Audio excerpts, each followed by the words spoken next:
साईनाथाय नमः। ओम साईनाथाय नमः। श्री साई व्रत कथा।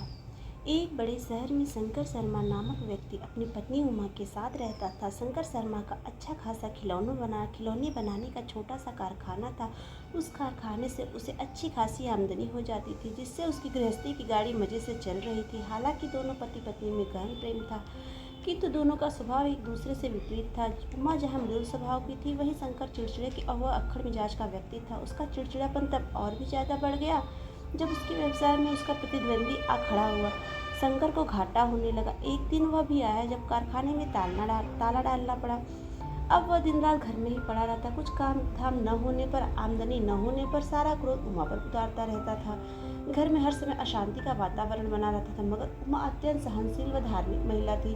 उसे ईश्वर पर संपूर्ण विश्वास था कि जल्द ही भगवान उसके घर को पुनः खुशियों से भर देंगे। वह अपने पति की सभी बातें सहजता से सहन कर लेती थी। एक दिन एक वृद्ध भिक्षु उनके दरवाजे पर आ पहुंचा। उस वृद्ध के मुख पर तपस्वी जैसा तेज था। वृद्ध ने कुछ दाल मांगे। उमा ने दोनों हाथ जोड़कर नमस्कार किया और चावल दाल दे दिया। तब वृद्ध ने उससे आशीर्वाद देते हुए कहा, शाही तुम्हें सुखी रखे बेटी। इस पर उमा ने ठंडी सांस भरकर कहा, बाबा जब भाग में सुखी नहीं लिखा हुआ तो मिलेगा कहाँ से। इतना कहकर उमा ने अपने दुख वृद्ध भिक्षु को कह सुनाया। वृद्ध ने कहा, बेटी तुम साईं बाबा की न व्रत करो, बाबा तुम्हारे सभी मनोरथ पूर्ण करेंगे। श्री साईं बाबा के व्रत की विधि क्या है बाबा?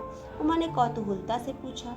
वृद्ध ने श्री साईं बाबा के व्रत की विधि बताते हुए कहा, 9 गुरुवार फलाहार या एक समय भोजन करना, संभव हो तो साईं मंदिर भी जाना, व्रत के दिन घर पर भी बाबा की श्रद्धा पूर्वक पूजा करना और नवे व्रत को उद्यापन करना, भूखे को भोजन खिलाना।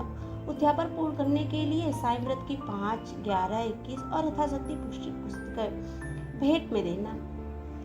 उन पुस्तकों द्वारा साईं का व्रत प्रचार कर पुण्य कमाना। साईं बाबा तेरी सभी मनोकामनाएं पूर्ण करेंगे। कलयुग में यह व्रत बड़ा चमत्कारी है। साईं बाबा सभी की मनोकामना पूर्ण करते हैं। इसके लिए बाबा पर विश्वास और उनके प्रति श्रद्धा होना जरूरी है। से उद्यापन करेगा वह उसके मनोरथ पूर्ण होंगे और अवश्य पूर्ण होंगे। वृद्ध भिक्षु के कहे के अनुसार उमा ने साईं बाबा का नौ व्रत किया और उद्यापन भी किया। व्रत के प्रभाव से साईं बाबा की कृपा से उमा के घर में पुनः सुख समृद्धि का वास हो गया। एक दिन शंकर के भैया भाभी आए। बातों ही बातों में उन्होंने बताया कि बच्चे ठीक ढंग से पढ़ते नहीं हैं, बार बार फेल हो जाते हैं। तब उमा ने साईं बाबा के व्रत की महिमा बताई। विश्वास भरे शब्दों से कहा, इस व्रत के प्रभाव से ठीक से बच्चे पढ़ने लगेंगे, मगर इस पर साईं बाबा के प्रति विश्वास करना जरूरी है। साईं बाबा सबकी सहायता करते हैं। शंकर की भाभी ने भी व्रत की विधि पूछी। उमा ने बताया, 9 गुरुवार फलाहार अथवा एक समय भोजन करके व्रत कर सकते हैं। हो सके तो इस दिन साईं मंदिर जाना चाहिए। यह व्रत स्त्री पुरुष बच्चे सभी कर सकते हैं।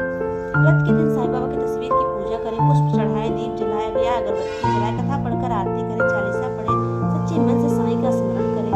9वें गुरुवार को उद्यापन तथा सभी गरीबों को भोजन कराएं और अपने सगे संबंधी और पड़ोसियों को सर्व तथा भेंट में दें। शंकर की भैया भाभी ने साईं बाबा का व्रत किया और कुछ दिनों बाद भाभी का पत्र आया कि बच्चे व्रत के प्रभाव से बेहतर पढ़ाई कर रहे हैं। तुम्हारे भाई साहब का ने भी व्रत रखा, अपने ऑफिस में व्रत कथा की पुस्तक बांटी।